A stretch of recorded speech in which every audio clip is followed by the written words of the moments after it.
वाली साहब, पहला सवाल आपसे बड़ा सिंपल है कि ऐसा कौन सा टाइम आया 15 साल में जो बहुत डिफिकल्ट था प्रायर कोविड तो सबके लिए बहुत दिक्कत वाला साल रहा। नेटवर्क मार्केटिंग में जब बहुत दिक्कत आई और वहाँ से आपने बाउंस बैक किया, क्योंकि बहुत रहा होगा, मतलब होता क्या है, स्क्रीन बड़ी अच्छी लग रही होती है लेकिन इसके पीछे जो पिक्चर है वो बहुत अलग तरह से प्ले होती है। कभी रहा होगा ज़रूर? नहीं, जरूर रहा। लाइफ में चैलेंजेस, चुनौतियां तो हमेशा आती हैं, पर ये कोविड वगैरह कोई बड़ी चुनौती नहीं थी। सबसे बड़ी चुनौती थे हमारे पहले 3 साल, राइट? ओके। कि जहां पे लोगों को विश्वास दिलाना, लोगों का विश्वास डायरेक्ट सेलिंग से इतना टूट चुका था, और हम आए जहां पे हमने कोई किट नहीं किया, प्रोडक्ट की प्राइसिंग सही, इस सिस्टम के अंदर लोग करोड़ों रुपया कमाएंगे, किसी को विश्वास ही नहीं था। सो कई बार हम भी बैठ के सोचते थे कि प्लान के अंदर जो पावर है वो लोग समझ क्यों नहीं सकते। That was the toughest time, कि जब लोगों का बिलीफ लेवल आना शुरू हो। जब आई रिमेंबर हमारे जो हम जिनको पितामह कहते हैं, वेस्टीज के रमेश पुनानी जी, जो उन्होंने पहले दिन से हमारे साथ हैं, जब उनका 8 लाख रुपए का चेक चला गया तो सारी मार्केट में यही लोग कहते थे कि वेस्टीज जो है फर्जी चेक देती है, क्योंकि 8 लाख का चेक हो ही नहीं सकता पर मंथ का, वो भी जनरेशन में, वो भी जनरेशन में। उस टाइम की मैं बात कर रहा हूं। सो आज से आप लगा लीजिए लगभग 13-14 साल पहले का time. That was the toughest. बाकी अदरवाइज उसके बाद जहां पे लोगों का बिलीफ सिस्टम इतना वेस्टीज में स्ट्रांग हो गया, तो जैसे हम कहते हैं कि Vestige is a leadership led company. So with the leaders we created more leaders as a management. We were able to enhance all our things, our services, हर एक चीज के अंदर हमने बेटरमेंट किया। दिक्कतें डिमोनेटाइजेशन के टाइम पे भी आई, दिक्कतें जीएसटी के टाइम पे भी आई, but they are all a part of this thing. अगर हमें दुनिया की टॉप 10 डायरेक्ट सेलिंग कंपनीज में जाना है तो ये मुसीबतें तो छोटी छोटी होंगी, उनसे हमें कोई कभी डर नहीं लगता। सर कैसा लगा जब आप टॉप 30 में अपने आप को देखा आपने? You won't believe it was totally unexpected, क्योंकि हमने सोचा था कि उस साल हमारी रैंकिंग जो है वो राउंड अबाउट 50 होगी, राइट? तो वी सेड कि वी विल बी 45 या 50 के बीच में होंगे। और ये होता है डैलस के अंदर, इसका अवार्ड फंक्शन होता है डायरेक्ट सेलिंग न्यूज का। कहाँ रहता है ये फंक्शन वगैरह? हमने जब इसको आज से 3 साल पहले किया था, it was in Dallas in Texas. वहां पे they did this award ceremony, जिसमें सारी कंपनीज के, बड़ी बड़ी कंपनीज के लोग आए हुए थे। So since it is America, so time difference definitely होता है, तो मैंने कहा 50 के आसपास हमारा नंबर आएगा, चलो कोई बात नहीं। तो मैं आराम से सो गया। मुझे रात को जो है 2 बजे एक मैसेज आया, वो था कंवरवीर सिंह का। उन्होंने कहा जी मुबारक हो, हमारी रैंकिंग जो है वो अनबिलीवेबल है, and we have been ranked as 30th largest company in the world. मैं उस पर एक बात कहना चाहूंगा कि कई बार होता ना कि जब हम अपनी गोल सेटिंग करते हैं, अपने माइलस्टोन सेट करते हैं कि हमने इस चीज को ये करना है, जब हम एक पॉइंट पे पहुंचते हैं तो हम री इवैल्यूएट करते हैं कि हमने क्या सही किया, कि क्या गलत किया। जो हमारा विश्वास था कि डेफिनेटली हमने वर्ल्ड की टॉप 10 डायरेक्ट सेलिंग कंपनीज में जाना है, पर वो और भी ज्यादा यकीन में बदल गया जब हम टॉप 30 में आ गए, राइट? तो उसके बाद तो सिर्फ नंबर गेम हो गया कि इतना और करना, which is absolutely possible, round about 10,000 crore, and we'll be amongst the top 10। And अगर कोविड ना हुआ होता, बाकी हमारी कंट्रीज खुल जाती, जैसे हम रैपिडली एक्सपेंड कर रहे थे, और इंडिया में we could have been able to do the business, आराम से we would have done it, right? And 10,000 crore एक नंबर, एक उपलब्धि के लिए नहीं है सिर्फ कि कंपनी को ये टर्नओवर करना है और टॉप 10 में आना है, बिकॉज मेरा ख्याल से वो एक क्राउनिंग ग्लोरी होगा हर एक वेस्टिजियंस के लिए, राइट? कि उनका विश्वास, उनके परिवार का विश्वास, उनकी टीम का विश्वास और ज्यादा स्ट्रांग होगा कि हर एक को एक मोमेंट ऑफ प्राइड होता है कि मैं जिस कंपनी में काम करता हूं वो इंडिया की नंबर 1 है, and we are the top 10 in the world, that's a moment of pride जो बहुत बड़ी एक क्रेडिबिलिटी हमारे बिजनेस को और देता है। और सबसे बड़ी बात जो हमारा विजन है, to help people live a life of economic independence and that too on their own terms, कि हम मदद करें लोगों की ताकि वो जिंदगी आर्थिक आजादी से जीत सकें, वो भी अपनी शर्तों पे। तो इंडिया ही क्यों, हमारे साथ तो पूरा देश के अंदर हम इस रेवोल्यूशन को लाना चाहते हैं। So that is one of the great moments. Gautam sir, जब वाइड रेंज ऑफ प्रोडक्ट्स जिसको बोलते हैं, ये इतना क्रिएटिव हो जाना, मतलब एग्री से लेकर टूथपेस्ट तक। वेस्टीज में हमेशा की, बिकॉज हम सब फर्स्ट जनरेशन एंटरप्रेन्योर्स हैं, उससे पहले हम प्रोफेशनल रह चुके थे। हमने एंटायर वेस्टीज को बिल्ड करने के लिए हमने प्रोफेशनल्स का यूज किया। हमारी कंपनी के अंदर जो लोग काम करते हैं उनके पास कई सालों का एक्सपीरियंस है दुनिया की बेहतर से बेहतर कंपनीज में काम करने का, यानी कि कोई अनाड़ी नहीं है। मतलब जैसा लोगों का रहता है कि अपने भाई भतीजे को कंपनी में नौकरी दे दिया, और उनसे कंपनी चला लिया, ऐसा कुछ कल्चर यहाँ पर डेवलप ऐसा हमारे यहाँ पे बिल्कुल नहीं है। स्पेशली भाई भतीजे या कोई भी रिश्तेदारों को हम वेस्टीज के अंदर या अपनी ग्रुप कंपनीज के अंदर नौकरी नहीं देते। बिकॉज एक मेरा मानना है कि जो मेरे कैरियर की शुरुआत से मुझे पता था और सीखा भी कि कोई भी व्यक्ति कभी कंपनी से बड़ा नहीं हो सकता। किसी भी कंपनी के फाउंडर्स का और उसकी मैनेजमेंट का सबसे बड़ा कर्तव्य क्या है कि वो कंपनी को इस तरह से चलाएं और इस तरह से बनाएं कि कल को जब वो इस दुनिया में रहे ना रहे तब भी वो कंपनी बढ़िया चलती रहे। तो माय थॉट प्रोसेस है कि भाई भतीजावाद अगर आप कर लोगे अपनी कंपनियों में तो आप पार्टिसन हो जाओगे, लोगों को प्रॉपर सर्विस नहीं कर सकोगे। Because every professional has got to perform. हमारे वेस्टीज में कोई रिश्तेदार नहीं है क्योंकि हर एक को परफॉर्मेंस करनी पड़ती है, मुझे भी करनी पड़ती है। हर कोई यहां पे काम कर रहा है। जैसे हमारे यहां पे अगर एक वेयरहाउस में आदमी काम कर रहा है, वो उसका काम है, जो मेरा काम है मैं कर रहा हूं।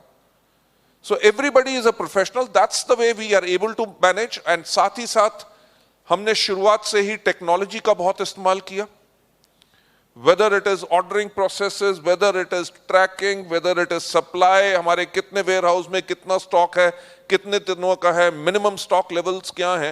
We monitor using technology and professionals. कभी कभी हम सब लोग देखते हैं कि जो प्रोडक्ट डिलीवरी है सेम डे भी डिलीवर होता है। सेम डे, मतलब एक व्यक्ति ने सुबह ऑर्डर पंच किया और रात तक उसका प्रोडक्ट डिलीवर हो जाता है। ये लगता बड़ा सरल है क्योंकि कंपनी दिल्ली में है, वो महाराष्ट्र के किसी जगह पे बैठ के ऑर्डर कर रहा है। तो ये जो ऑटोमेशन है, मुझे ऐसा लगता है कि नेटवर्क मार्केटिंग को चलाने के लिए सबसे ज्यादा जो जरूरी है वो ये चीज है, प्रोडक्ट डिलीवरी। बेचना फिर भी आसान है, रियल टाइम डिलीवरी हो जाना भी इंपॉर्टेंट है। सोनू जी, अब मेरा ख्याल से आज आप जो मेरे सपने हैं शायद उनको बाहर निकाल के ही रहोगे। अभी मैं गुवाहाटी गया था। गुवाहाटी से पहले मेरा एक इंटरव्यू था विद गो डैडी जो साइट है। उन्होंने मेरे से पूछा कि वो क्या चीज है जो आपको मोटिवेट करती है। So I told them, I said जो चैलेंजेस हैं, जो चुनौतियां हैं, वो मुझे बहुत मोटिवेट करते हैं। सो हर चीज में मैं चुनौती लेता हूं, कोई भी चीज देखता हूं उसको इंस्पायर होता हूं। जैसे I remember mister Agarwal is over here, once we were having a meeting in the office के अंदर जो मीटिंग हो रही थी, तो मैंने यही कहा कि आज से 10 साल पहले Amazon सिर्फ एक किताबों की दुकान थी, वो भी इंटरनेट पे, और अमेरिका में डिलीवरी करती थी। और आज के दिन पे it is world wide and one of the largest companies. Second चीज जो मैंने बात की, दैट मेंट कि आगे का जो टाइम है वो डिजिटल का है, ई कॉमर्स का है, और किसी भी कंपनी की जो ई कॉमर्स या डिजिटल प्रेजेंस बहुत ज्यादा स्ट्रांग होनी चाहिए ताकि आप लोगों को सर्विसेज दे सकें। दूसरा एसेट, अब आपको भी पता ही है कि 3 इडियट्स का यही था डायलॉग कि पिज्जा तो 20 मिनट में आ जाता और एम्बुलेंस नहीं आती, राइट? तो एसेट अगर जोमैटो, स्विगी वगैरह ये सब अगर आधे घंटे में डिलीवरी कर सकते हैं तो ये हमारा टारगेट है कि हम ऐसा एक सर्विस का नेटवर्क बिल्ड करें, राइट? आइदर टाई अप्स के साथ या वेस्टीज या हमारे DLCPs के साथ, we are working on that, और कई जगह पे उसको ट्राई भी किया हमने, very successful we have been. हमारा ये है टारगेट कि आपने ऑर्डर किया, आपको 1.5 घंटे के अंदर आपके घर में प्रोडक्ट की डिलीवरी हो जाए, तब हमें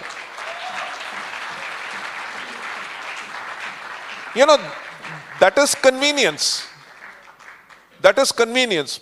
हम अपनी तरफ खुद देखें कि कई बार हमारा किसी चीज का दिल करता है, कुछ होता है, और हम कहते हैं कौन जाएगा वहां से लाएगा, ये होगा वो होगा, उसके करके वो चीज हम कैंसिल कर देते हैं। बल्कि अगर इफ आने वाले टाइम में when people are going to be more used to convenience, whether it is digitally ready और डिलीवरी रेडी, जो कंपनी बेस्ट सर्विसेज देगी वो ही सर्वाइव करेगी, एंड दैट इज व्हाट हम कर रहे हैं। बाली साहब, वन पर्सनल क्वेश्चन कि ये एसोचैम बहुत सारे लोग जानना चाहते हैं, मतलब मुझसे पूछते हैं तो मुझे भी ज़्यादा इसके बारे में पता नहीं है। ये क्या है एसोचैम? आप चेयरमैन हैं अभी एसोचैम के, और नेटवर्क मार्केटिंग फेटर्निटी के लिए प्राउड मोमेंट है। कोई किसी भी नेटवर्क मार्केटिंग में हो, कोई कितनी भी कंपनियां चल रही हों, लेकिन इतनी बड़ा जो एम्पायर है उसको चेयरमैनशिप आपको मिला है अभी कुछ समय पहले। तो सबसे पहले तो मैं सबकी तरफ से आपको बधाई देना चाहता हूँ जितने हमारे लोग आज सुन रहे हैं उसको। और जहाँ पर आप इन्वॉल्व हैं, जहाँ नेटवर्क मार्केटिंग की गाइडलाइंस भी मॉनिटर की जा रही हैं, जहाँ नेटवर्क मार्केटिंग गाइडलाइन भी खेली जा रही हैं, जहाँ बनाया जा रहा है, वहाँ पर भी आपका इन्वॉल्वमेंट है। तो ये सब क्या है एसोचैम? बहुत सारे लोग नहीं जानते। इनफैक्ट हमारे देश में क्या पूरी दुनिया भर में ऐसी बहुत एसोसिएशंस हैं जो बिजनेसेस का जो सोच होती है, या उनको अगर कोई प्रॉब्लम आती है, या गवर्नमेंट ने जो लॉज बनाने हैं, कानून भी बनाने हैं, तो सरकार भी इन एसोसिएशन से पूछती है, क्योंकि वो नहीं कहते, वो सरकार भी यही सोचती है कि हम तानाशाही में ये नहीं कि अपने आप कर दें, तो उन लोगों की राय लेना बहुत जरूरी है। So these kind of associations जो है वो बहुत पार्ट प्ले करती हैं। ASSOCHAM is more than approximately 110-year-old association, right, जो चैम्बर है ये ऑफ ऑल वेरियस इंडस्ट्रीज, और हर एक के अंदर एक बॉडी होती है जो उस इंडस्ट्री को रिप्रेजेंट करती है। तो मेरा ख्याल से I am chairman of direct selling council जो एसोचैम में है, I am chairman of direct selling task force जो PhD चैम्बर में भी है, उसका भी मैं हूं। और ये शायद एक बहुत बड़ी रिकॉग्निशन भी है वेस्टीज को, बिकॉज वेस्टीज एक बड़ी ऑर्गेनाइजेशन है और इस इंडस्ट्री में प्रोमिनेंट प्लेयर है। That's the why we are been given this thing. और इसके अंदर बेसिकली जो हम काम करते हैं, हम एक पूरी इंडस्ट्री के अंदर राय बनाते हैं, राइट। अभी जैसे डायरेक्ट सेलिंग रूल्स जो आने लगे हैं, उसके करके मीटिंग्स होती हैं ब्यूरोक्रेट्स के साथ विद मिनिस्टर्स, ताकि वो उस तरह के रूल्स फ्रेम हो जिसके करके आने वाले टाइम में ना तो डिस्ट्रीब्यूटर्स को दिक्कत हो, ना तो कंपनीज को दिक्कत हो। सो इसके करके अगर हम अकेले होंगे तो शायद हमारी आवाज वहां ना पहुंचे, सुनेगा नहीं कोई सुनेगा नहीं। पर जब एसोचैम, फिकी हो गया, PhD चैम्बर्स हो गया, या बाकी अच्छी अच्छी जो बड़ी एसोसिएशंस हैं, जब इनसे लोग जाते हैं, इनका नाम होता है, because they are 110 years old and industry को रिप्रेजेंट कर रहे हैं, तो वहां पे अप्रोच बहुत आसान हो जाती है, सुनवाई अच्छी होती है, एंड इंडस्ट्री के बेनिफिट के लिए ही हम उसमें काम करते हैं। Sir, one more question Gautam ji की यंग लोग बहुत देख रहे हैं अभी आपको, और मैं बाली साहब के बारे में एक बता दूं कि बाली साहब बहुत शौकीन हैं बाइक चलाने के। ये किसी भी यंग व्यक्ति से ज़्यादा बाइक चला सकते हैं। तो मैं एक बार जब बाली साहब से मेरा मुलाकात हुआ, बाली साहब के फॉर्म पे भी एक बहुत बड़ा बाइक, मतलब लंबा चौड़ा, मुझे नाम तो खैर उसका नहीं पता, कि बाली साहब के साथ हमको भी बाली साहब के फार्म हाउस पे रहने का मौका मिला। उस रात तो बड़ा अच्छा खाना खिलाया सर, सबसे पहले तो थैंक यू उसका। आपका मेरा ख्याल से थैंक्स आज कह रहे हैं, तब से नहीं कहा। नहीं, मैंने बहुत बार कहा है। नहीं, I know that. मुझे पहली बार से इंप्रेशन तब पड़ा जब बाली साहब ने पहली बार मेरे सामने ना वो कटोरी मंगाई एक, और उसमें सर का कुक बहुत सारी गोलियां रख गया। रात को 9-10 बजे की बात है, आपके फॉर्म पे जब हम लोग डिनर करने लगे थे, तो मेरे को ये बात लगा कि जो हलवाई अपनी मिठाई खा रहा है, इसका मतलब मामला बढ़िया है। सो वहाँ से एक इम्प्रेशन भी क्रिएट हुआ। खैर वो बात नहीं, तो भाई साहब ये बाइक की क्या कहानी है? इतनी महंगी महंगी बाइक आपने परचेज कर रखी है और आप कहाँ से कहाँ चले जाते हैं। और मैंने कभी कुछ फोटोग्राफ आपकी देखी कि आप किसी बाइक से ट्रेवल कर रहे हैं और वहाँ डीएलसीपी मिनी डीएलसीपी मिल जाते हैं कभी कभी। तो वो कैसे लगता है यार कि इतने दूर दराज में आप बाइक चला रहे हैं और वहाँ डीएलसीपी का कोई व्यक्ति मिल गया? मैं आपसे कहना बाइक का शौक कैसे चढ़ा? बाइक का शौक मैं आपको बताना चाहूंगा, जब मैं कॉलेज में था तब भी मैं बाइक चलाता था। तब मेरे पास यज़दी बाइक होती थी। तो पीछे कोई बैठता था बाइक पे, आप अकेले चलाते थे? नहीं, हमारी किस्मत इतनी अच्छी नहीं थी। तो उसके बाद कॉलेज के बाद जब जॉब हो गई, शादी हो गई, सब कुछ हो गया, बेटा हो गया, तो बाइकिंग छूट गई, क्योंकि उसके बाद फिर तो गाड़ी वगैरह। When I was approximately 50 साल का, आज से लगभग 10 साल पहले की मैं बात कर रहा हूं, तो मैंने देखा कई लोगों को जो बाइकिंग करते हैं, उन्होंने लेह लद्दाख गए हैं, हर जगह गए हैं, तो मेरे को भी शौक होना शुरू हुआ। आफ्टर 50? हाँ, अप्रोक्सीमेटली 50 की एज में। 50 की एज में एक्चुअली जहां पे आप फार्म पे आए थे, तो आज से 10 साल पहले उसको खरीदा था, तो वहां पे मैंने एक जो रॉयल एनफील्ड बुलेट खरीद लिया। तो जब फैक्ट्री जाता था, वो वहां पे रहता था, तो सुबह सुबह उस मोटरसाइकिल को लेके मैं जितने आसपास के गांव थे उनमें घूमता रहता था। यू वोंट बिलीव, 50 साल की उम्र में उस टाइम को मोटरसाइकिल को चलाना, मेरे को ऐसी फीलिंग लगती थी जैसे मैं 22 या 23 साल का फिर से हो गया हूं।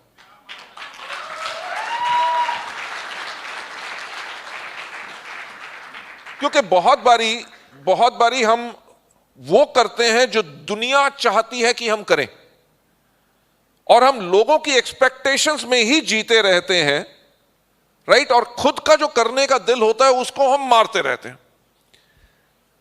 तो वहां पे उसको चलाया 2-3 साल, फिर Harley Davidson brand came into India, and terminator जो हमने मूवी देखी थी, वहां से ड्रीम था कि फैट बॉय लेंगे। सो आई टुक अ फैट बॉय, लेके जब उसको पहली बार ही चलाया, लगा गलती कर दी है, क्योंकि बहुत हैवी बाइक है, चलाना मुश्किल है। मैंने कहा ये तो मुश्किल होगी, पंगा ले लिया। तो हार्ले डेविडसन का एक कल्चर है कि उनकी एवरी संडे राइड्स होती हैं, जहां पे जिनके पास हॉक कहते हैं, हार्ले ओनर्स ग्रुप, वो लोग इकट्ठे होते हैं ऑल सेफ्टी गियर्स के साथ, बड़े डिसिप्लिन के साथ राइड करते हैं। तो वहां पे एक दिन मैं राइड में चला गया। वहां पे राइड में गया तो देखा 19, 20, 25, 26 साल के तो लड़के हैं, और एक आदमी को देखा जो 72 साल का बाइक चला रहा। यही हार्ले, राइट? और उसने कहना शुरू किया, मैंने तो पूरा कंट्री ट्रैवल किया हुआ है, K2K यानी कि कश्मीर टू कन्याकुमारी किया हुआ है, एट द एज ऑफ 72। हाँ।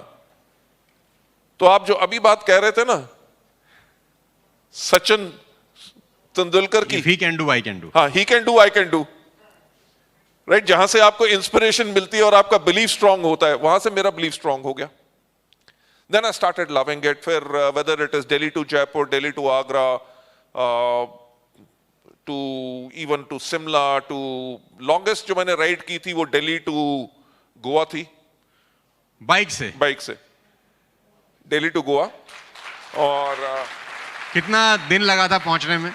हमें 3 दिन लगे थे गोवा पहुंचते हुए, राइट? तो पहले दिन हम उदयपुर रुके, नेक्स्ट डे हम रुके थे this place which is closer to Bombay, Lonavala? नहीं, खंडाला, पूना? पूना ये पहले था बॉम्बे से। दिस इंडस्ट्रियल एरिया, मेरे को नाम दमन में रुके। अगले रात को हम कोल्हापुर, नेक्स्ट डे हम कोल्हापुर से 250 किलोमीटर है, तो we were in Goa. Like I have done quite lot of other things, जैसे मैंने किर्गिस्तान में भी जाके डर्ट बाइकिंग की 6 दिन के लिए, जंगलों में, पहाड़ों में, नदियों के अंदर। शुरू से आपको चूल लेने की आदत है? नहीं, पंगे लेने वाले आपने सारे काम करने हैं। देखो सोनू जी, ऐसा है कि अगर इस धरती पे आ गए हैं तो गलती उसकी है, राइट?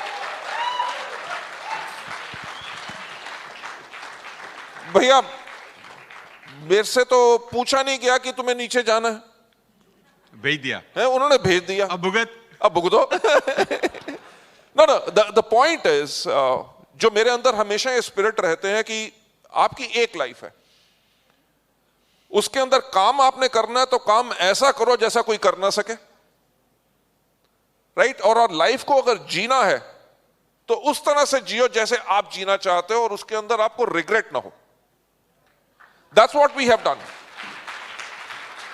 यू नो, अगर Vestige, if we have become number 1 and we are the world 30th largest company, ये कोई एक्सीडेंट नहीं है, हो ही नहीं सकता, पॉसिबल ही नहीं है। ये दिन रात की dedication of entire Vestige team के अंदर। नहीं सर, मैं मैनेजमेंट की बात कर रहा हूं, हम अपनी एंटायर लीडरशिप की बात कर रहे हैं। हर एक आदमी ने एक एक्सीलेंट एग्जाम्पल बन के दिखाया कि और वो बेहतर कैसे बन सकते हैं, अपने बिजनेस को कैसे बेहतर बना सकते हैं। अब भेजा ऊपर वाले ने था, ये थोड़ी पता था कि हम बाकियों को पीछे छोड़ के आगे जाएंगे। भाई साहब, जितने यंगस्टर अभी सुन रहे हैं, आपने देखा है स्टेज पे अभी 19 साल, 20 साल के, 21 साल के बच्चे हैं, नौजवान हैं। अनएम्प्लॉयमेंट आपको पता है पीक पर है, कोई छुपी हुई बात नहीं है। कैसे वेस्टेज उनकी लाइफ को बेटर बना रही है आपकी आंखों के सामने। 20-20 साल के बच्चे आज 2 लाख 2.5 लाख रुपए के पे आउट पे हैं। तो क्या अब खुद को अगर हम पीछे ले जाएं, आप तो 40 साल पहले अगर चले जाएं, तो कभी कभी तो मुझे रश भी होता है इनसे, मतलब जलन भी होती है बड़ी बड़ी यार। अब ये वीरेंद्र बैठा है, इससे जलन होती है। अब ये 20 साल का है, अब इसका 10 लाख का चेक है। हम 20 साल के थे तो हमारी जेब में तो 100 रुपए भी नहीं होते 100 भी नहीं होते थे। और आप जब 20 साल के रहेंगे तो शायद ऐसे ही कुछ रहा होगा। तो इनको देख के कैसा लगता है कि आपकी कंपनी में आज 20-20 साल, 21-21 साल के बच्चे इतनी ग्रोथ ले रहे हैं, लिविंग अ लाइफ, और मतलब लाइफस्टाइल ही अलग है। मर्सिडीज चलाना, तो मैं आपको बता दूं, यहाँ जितने लोग बैठे हैं, हमने मर्सिडीज का एक लोगो बनाया है, कमिंग सून का। ये सब लोगों ने तस्वीरें खिंचवा ली होंगी अब तक। तो मतलब वो ऐसा बिलीव सिस्टम हो गया कि yes we can do it. तो आपको कैसा लगता है? इतने सारे यंगस्टर को भी आपके सामने मुस्कुराते हुए आ रहे थे, खुद को कैसा लगता है when you are at the age of 60? 40 साल का आपका भी लंबा चौड़ा जर्नी रहा होगा। अभी इन लड़कों को, बच्चों को, बच्चियों को देख के, आपके बच्चों की उम्र के हैं बहुत सारे लोग, तो उससे भी छोटे होंगे शायद, उससे छोटे हैं। कैसा लगता है? आई मस्ट से कि आज की जो यंगर जनरेशन है वो बहुत एक लकी जनरेशन है, बिकॉज वो उस एज में है जहां पे टेक्नोलॉजी और हर एक चीज है, ऑप्शंस हैं, एवेन्यूज हैं अलग अलग करने की। हमारे टाइम पे तो कोई ऑप्शन होती नहीं थी। मोबाइल फोन भी नहीं था? मोबाइल फोन भी नहीं था, ब्लैक एंड व्हाइट टीवी थे, शटर वाले। हाँ, तो आप लगाओ ना, जब 92 में एशियन गेम्स हुई है तब जाकर दिल्ली में कलर टीवी आया, तब हम जाते थे जम्मू में। तो पॉइंट क्या था कि हमारे पास कोई ऑप्शन नहीं थी। आज के दिन पे यंगस्टर्स के पास ऑप्शन बहुत है, बट ऑप्शन के साथ एक सबसे बड़ा अगेन वो चैलेंज आता है कि क्या बेस्ट चुनना है अपने कैरियर के लिए। मैं कहना चाहूंगा कि अगर मैं अपनी तरफ से सोचूं तो I am living a dream, living my dream. जो मैंने सपना लिया था आज उसको मैं पूरे तरीके से जी रहा हूं। कैसे? क्योंकि जब 2010 में हमने सोचना शुरू किया 2020 के बारे में कि 2020 में 70% जो हिंदुस्तान की पॉपुलेशन होगी उसकी उम्र 35 साल से कम होगी, तो ना ही सिर्फ कंपनी को हमने कैसे बनाना है, तो हमने उसके बारे में सोचना शुरू किया कि अगर 35 साल से कम यंगस्टर्स जो होंगे, यंग पॉपुलेशन के लोग करेंगे क्या। भाई आज के दिन पे या 2010-11 के अंदर भी नौकरी मिलना तो चैलेंज था, तो हमने कहा अगर 2010-11 में नौकरी मिलना मुश्किल है तो 2020 के अंदर और भी मुश्किल होगा। तब मॉल्स आने शुरू हो गए थे, ई कॉमर्स स्टार्ट हो रहा था, तो लोग यही कहते थे कि छोटा बिजनेस करना मुश्किल है तो 2020 में जाके और भी मुश्किल होगा। हमने इस चीज के ऊपर काम किया कि अगर लोगों को आगे चल के नौकरी मिलना मुश्किल होगा, बिजनेस करना मुश्किल होगा, तो वो करेंगे क्या। तो हमने कहा वो करेंगे डायरेक्ट सेलिंग। ऑप्शन क्या होगी जिसके अंदर फिनोमिनल इनकम कमा सके। पर अगर डायरेक्ट सेलिंग करेंगे तो कंपनी कौन सी चुने, वो हो Vestige. Great, right. So phenomenal amount of planning went ताकि हम यंगस्टर्स को कैसे सफल बना सके। यू वोंट बिलीव, मैं उस टाइम पे भी एग्जांपल देता था कि अगर किसी को अगर अपने बच्चे को स्कूल भेजने की जरूरत है तो वो किस स्कूल में भेजेगा? जो ऑलरेडी सक्सेसफुल है, जो ऑलरेडी सक्सेसफुल हो। वो एक्सपेरिमेंट नहीं करते, एक्सपेरिमेंट नहीं करना चाहते। सो दैट्स द रीजन हमने वेस्टीज के अंदर, whether it is recognition programmes, youngsters जैसे हमारे यंग होने शुरू हुए, हमने यूथ आइकॉन प्रोग्राम शुरू किए, इवन वुमेन एम्पावरमेंट के ऊपर प्रोग्राम किए, because the future belongs to the younger generation, right? आज के दिन पे भी मेरे पास जो फोन है, मेरे ख्याल से उसकी पूरी एप्लीकेशन मेरे को इस्तेमाल नहीं करनी आती, but you ask any youngster. Sir कलाकार लोग हैं ये। बिल्कुल, मैं डरता हूं इनसे। जितना मैं घबराए घूम रहा हूं आज तक, आपको नहीं पता है। ये रोज मैं इनकी क्लास में लगाता हूं कि भाई ये सोशल मीडिया पे तुम पता नहीं क्या क्या करते हो, बंद कर दो इसको, और ये बहुत खतरनाक है, ये पता नहीं क्या क्या करते हैं। लेकिन ये अच्छा है, मतलब थोड़ा सा आप वाली बात है कि ये लोग बेटर टेक्नोलॉजी का इस्तेमाल कर पाते हैं, जो हमको इतना नॉलेज नहीं था। So Vestige was ready for the youth, और आगे आने वाले टाइम में भी व्हाट वी रियलाइज, इसकी जो यूथ है वो किसी भी कंट्री की इकोनॉमी को ड्राइव करता है, जीडीपी को ड्राइव करता है, और वेस्टीज को भी ड्राइव करने के लिए यूथ फोकस्ड हमारा हमेशा रहेगा। तो उसके लिए उनके फॉर यूथ एंड वुमेन के लिए, whether it is products, whether it is technology, whether it is programmes, जो भी होंगे events, we'll keep on targeting so that हम अपने यूथ को और ज्यादा एक बेहतर रास्ता दिखा सकें और उनको जल्दी से जल्दी और ज्यादा सफलता पे ले जा सकें। Great sir. मेरा एक क्वेश्चन है वाली साहब कि अभी आपने बड़ी अच्छी बात बोली बातों ही बातों में कि अच्छे स्कूल में भर्ती करने के लिए क्या पैरामीटर है, मतलब बच्चे को कहाँ भर्ती करेंगे जहाँ अच्छा स्कूल है, किस डॉक्टर से इलाज कराएंगे जो ऑलरेडी, मतलब फॉर एग्जांपल मुझे अपने मदर का ऑपरेशन कराना है, तो मैं उस डॉक्टर के पास तो नहीं जा सकता ना जो कहेगा कि मैंने तो अभी MBBS किया है, MD किया है, मेरा ये ऑपरेशन फर्स्ट है, लेकिन मैं आदमी बहुत बढ़िया हूँ, मैं कॉन्फिडेंस मेरे में गजब है, मैं ठीक कर दूंगा, तो मैं ऐसा नहीं करूँगा। लेकिन तो ऐसा ही नेटवर्क मार्केटिंग कंपनी के चॉइस में भी होता ही है शायद, कि मैं जब आज से 2 साल पहले सोचता था कि मैं अगर स्विच ओवर करता हूँ तो मैं कहाँ जा सकता हूँ, तो मेरे लिए बेस्ट यही था कि हर आदमी को आगे बढ़ने का अधिकार है, हर आदमी को कंपनी खोलने का भी पूरा राइट है, और हर आदमी को बड़े सपने देखने का भी राइट है। लेकिन इतिहास भी कुछ कहता है कि 25 साल नेटवर्क मार्केटिंग को हो गए, कितनी कंपनियां ऐसी हैं जो 25 साल से चल रही हैं। नेटवर्क मार्केटिंग 96 में आई थिंक स्टार्ट हुआ था, तो 96 में बहुत सारी कंपनीज खुली होंगी, 97 में बहुत सारी कंपनीज खुली होंगी, 98 में खुली होंगी, मैं इंडियन कंपनीज की अगर बात करूं तो 96, 97, 98 कि वो हजारों कंपनियां जो बड़े बड़े आत्मविश्वास के साथ बनी, बड़े सारे लोगों को उन्होंने अपने साथ जोड़ा इस कॉन्फिडेंस के साथ कि हर दिन कोई नया ही होता है, एक दिन हम भी आगे बढ़ जाएंगे, पूरा अधिकार है। लेकिन वो 3 साल 4 साल 5 साल में जितनी लाखों कंपनियां खुली होंगी, मुझे लगता नहीं कि उनमें से एक भी है यहां पर। तो उन कंपनी में जितने लोग इनरोल हुए होंगे, उन कॉन्फिडेंस से जो वहां के लोगों ने उनको दिखाया होगा, आज हो सकता है वो लोग नेटवर्क मार्केटिंग से भी नफरत करते हो। तो एक सही प्लेटफॉर्म की कितनी ज्यादा जरूरत है ताकि आने वाली जनरेशन को नेटवर्क मार्केटिंग का इंपॉर्टेंस पता हो कि यार ये फ्रॉड नहीं है, ये कोई स्कैम नहीं है, ये एक पाक साफ बिजनेस है, बशर्ते आप सही कंपनी का चयन तो करो। किसी की मोटिवेशन में आके नहीं कि खुद ही को कर बुलंद इतना कि खुदा बंदे से खुद पूछे बता तेरी रजा क्या है, क्यों पूछे भाई तुझसे। सही बात है। तो जरूरी है कि आप एक बेस्ट स्कूल का चयन करें। आपको क्या लगता है इसके बारे में कि एक बेस्ट कंपनी का चयन करने के लिए क्या 2-3 आपके हिसाब से चीजें होनी चाहिए, किसी को भी अधिकार है खोलने का? मैं आपको बताना चाहूंगा एक चीज जो मैं पहले अपने ट्रेनिंग प्रोग्राम में कभी बताया करता था कि अगर आप हवाई जहाज में बैठे हैं और आपकी एयर होस्टेस ने अनाउंस किया कि kindly fasten your seat belts, right, तो आपने अपनी सीट बेल्ट डाल ली, सब कुछ तैयार हो गए, और उसके बाद आपकी एयर होस्टेस अनाउंसमेंट करती है कि लेडीज जेंटलमैन, आज हमें बहुत खुशी है ये बताते हुए कि आज के दिन जो हमारे पायलट हैं उनका नाम है सलमान खान। तो मुझे बताइए कि आप प्लेन में बैठोगे कि उतर के आ जाओगे? बिल्कुल उतर जाएंगे। बिल्कुल उतरेंगे, right? A person cannot be good in each and everything.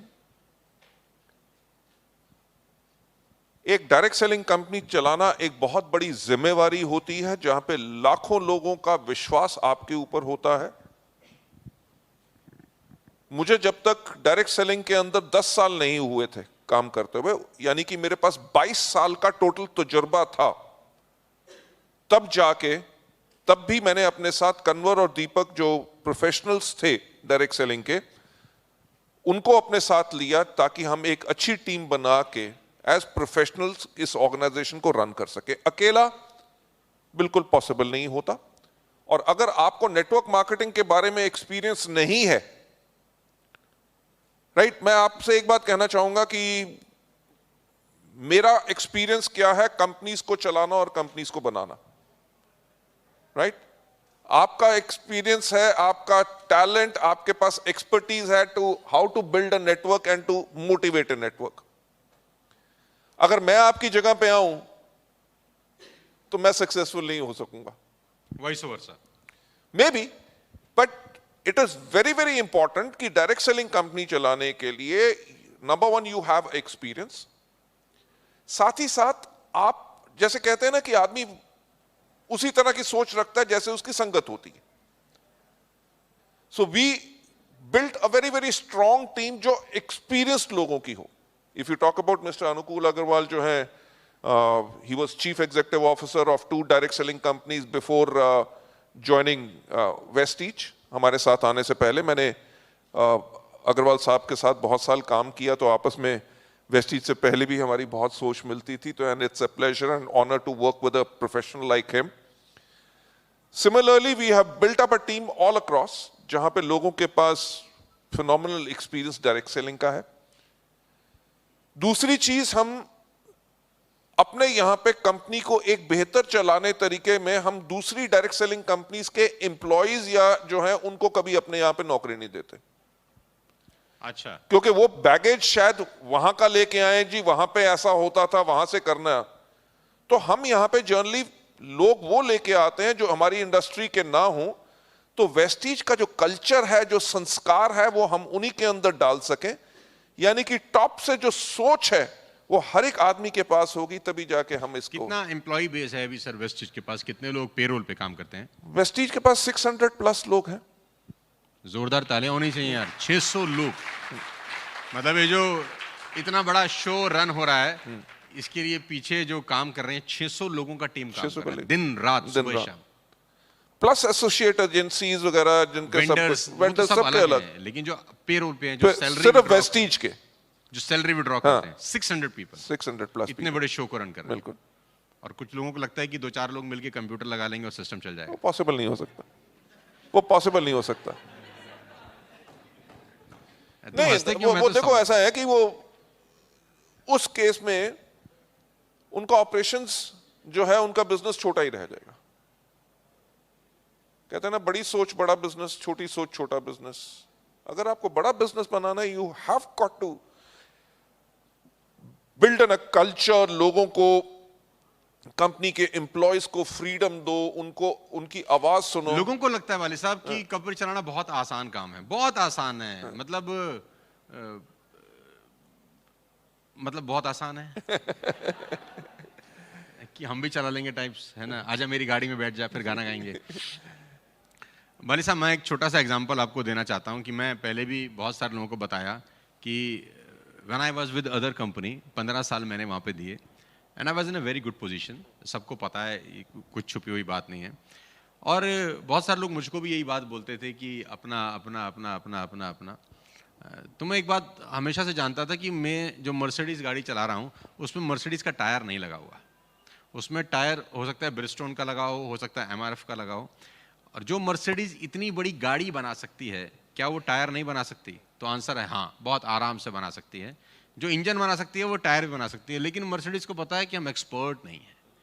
मतलब बड़े लोगों को ये बात पता होती है कि ये हम नहीं कर सकते हैं, तो वो आउटसोर्स करते हैं अपने प्रोडक्ट को बेटर बनाने के लिए। तो मेरे को ये बात अच्छे से पता था कि मैं स्टेज में मैं जादूगर आदमी हूँ, मुझे अच्छे से पता था। लेकिन मुझे पता था कि मैं बैकएंड में नहीं कर सकता, मैं कर ही नहीं सकता, मेरे बस का ही नहीं है ये काम। तो मेरे को क्या चाहिए था? मेरे को चाहिए था वो व्यक्ति जो बैकएंड का मास्टर हो यार, ताकि मैं अपना एक्सपीरियंस और उन व्यक्ति की एक्सपर्टीज लेकर पूरे नेटवर्क को अच्छे से बिल्ड कर सकूं। ये मेरे लिए बेटर था। इसमें कोई ईगो नहीं थी कि यार हम क्यों अपना करेंगे टाइप्स, जैसे बहुत सारे लोगों में रहता है कि नहीं यार अब नहीं किसी के साथ काम करना। तो मेरे को ये हमेशा से था कि नहीं यार, अपना नहीं, जो ऑलरेडी सक्सेसफुल लोग हैं, क्योंकि बहुत जबरदस्त आदमी हुए हैं। उनका बड़ा सिंपल सा लाइन है कि if you want to get a dish, follow recipe. अपना खोपड़ी लगाने का जरूरत नहीं है, अगर खाना बनाना है तो रेसिपी फॉलो कर लो। तो हमने क्या किया, हमने वेस्टिज जो इतना शानदार खाना परोस रही थी 15 साल से, उसकी रेसिपी फॉलो कर ली और अपना खाना भी मस्त बनाया और सब लोगों का मस्त बनाया, कोई टेंशन लेने की जरूरत नहीं पड़ी। और ऑन अ लाइटर नोट कि भैया गाड़ी आप चलाओ, हम पीछे बैठेंगे आराम से। कि कितना मुश्किल है यार कंपनी चलाने, not a easy task. No, it is very very difficult, पर मैं हमेशा एक चीज कहना चाहूंगा जो आपने कहा कि हर एक आदमी को अपना एक्सपर्टीज क्या है उसको पहचानना बहुत जरूरी है। You know, there is a book called good to great, उसके अंदर एक चीज लिखी हुई है जिसे कहते हैं हेजहॉग कंसेप्ट।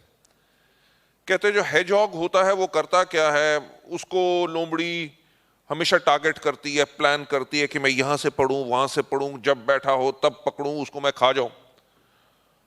और हेजहॉग कुछ नहीं सोचता, पर उसको पता जैसे ही अटैक होता है उसको करना क्या आता है, वो अपने आप को गोल कर लेता है और उसके पीछे कांटे लगे होते हैं ताकि उसको लोमड़ी खा ना सके। कि हेजहॉग को कुछ नहीं पता कि ये नहीं कि घुसा मारूंगा, लात मारूंगा, बंदूक निकाल के खोपड़ी उड़ा दूंगा, कुछ नहीं।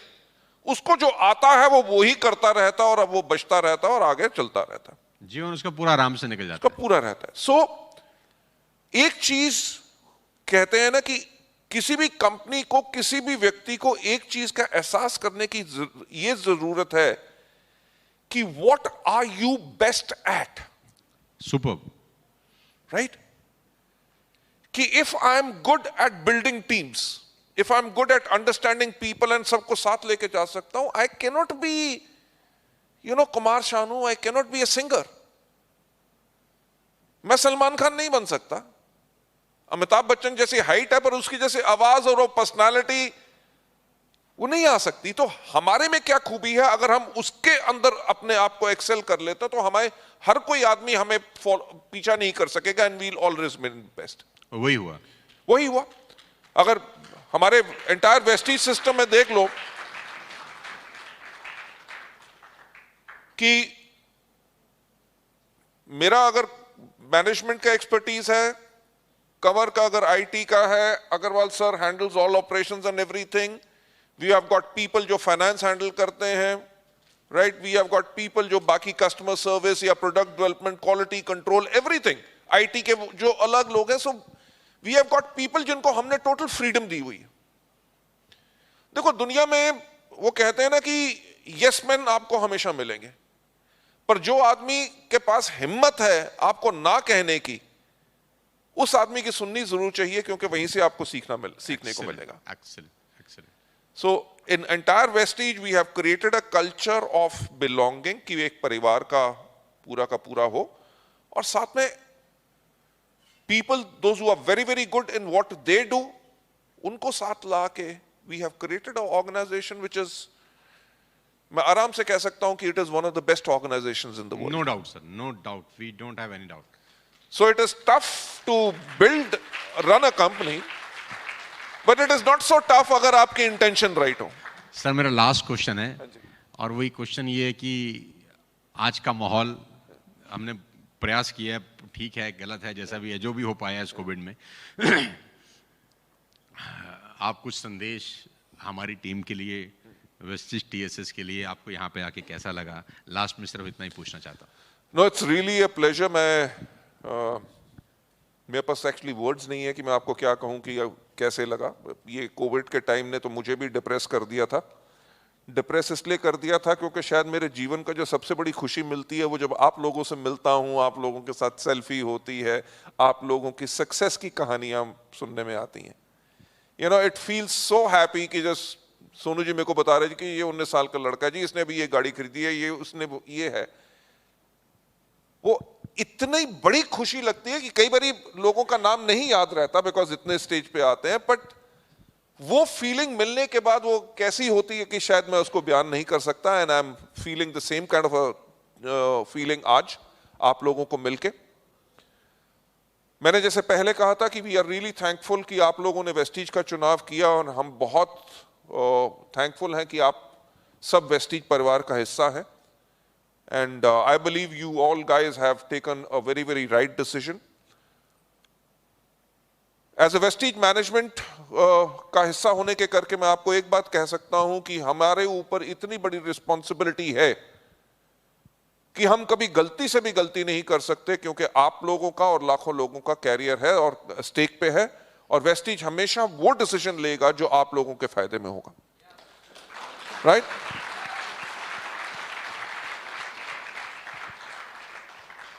एंड जैसे सोनू जी ने पहले कहा कि Vestige has always created history, और हम कर चुके हैं, हमारा इतिहास बताता है कि we are a capable organisation.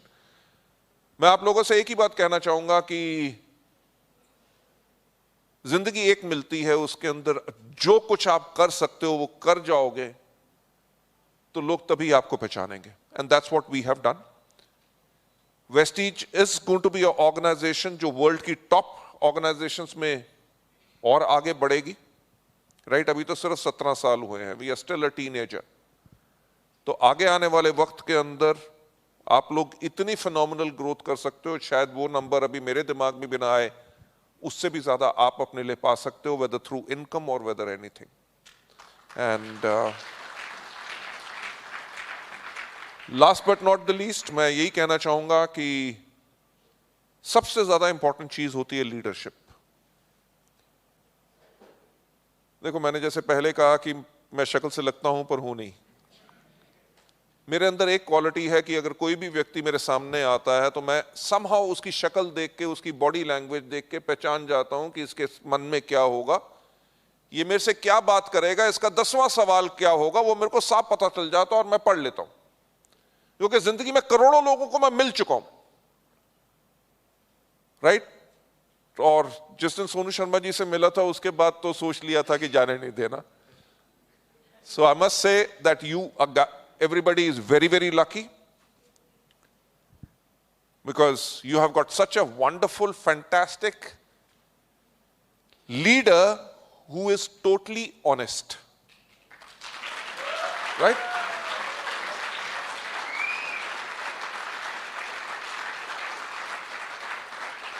और जब मैं ऑनेस्टी की बात करता हूं, ऑनेस्टी सिर्फ पैसे की नहीं होती, ऑनेस्टी होती है सोच की,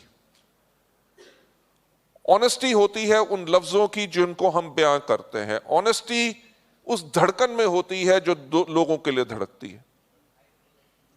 एंड पिछले 2 साल में I have seen Sonu ji जो एक मापदंड बनाया जाए उससे कहीं, you are a greater honest leader to your people. So I will say God bless you all, बहुत तरक्की करो, पूरी की पूरा entire system, Vestige entire system आप लोगों के साथ है, क्योंकि आपकी सफलता में ही हमारी सफलता है। Thank you so much. बहुत बहुत शुक्रिया। मुझे लगता है यार आज का दिन हम सब लोग शायद जिंदगी में कभी भूलेंगे नहीं, राइट? बहुत सारे लोग तो बाली साहब आपको पहली बार देख रहे होंगे। कितने लोग ऐसे हैं जो बाली साहब को पहली बार देख रहे हैं ऐसे लाइव, जिंदा मतलब? अभी तक तो टीवी में, मोबाइल में, यूट्यूब पे, फेसबुक पे आपने बाली साहब को देखा होगा। कितने लोग पहली बार लाइव देख रहे हैं, लाइव सर को? सर ये सब आपको पहली बार देख रहे हैं। अच्छा, कहां कहां से आए हैं? सिर्फ 2 मिनट है मेरे पास, फिर हम लोग लंच ब्रेक पे जा रहे हैं। दूर दूर एक मिनट, एक करके सबसे सुनो सुनो सुनो सुनो, सबसे दूर से कौन आया? नेपाल, जम्मू, झारखंड।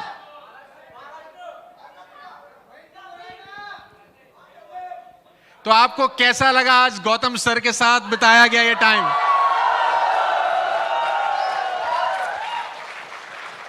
जो टारगेट 300 करोड़ का है वो पूरा करेंगे क्या अपन?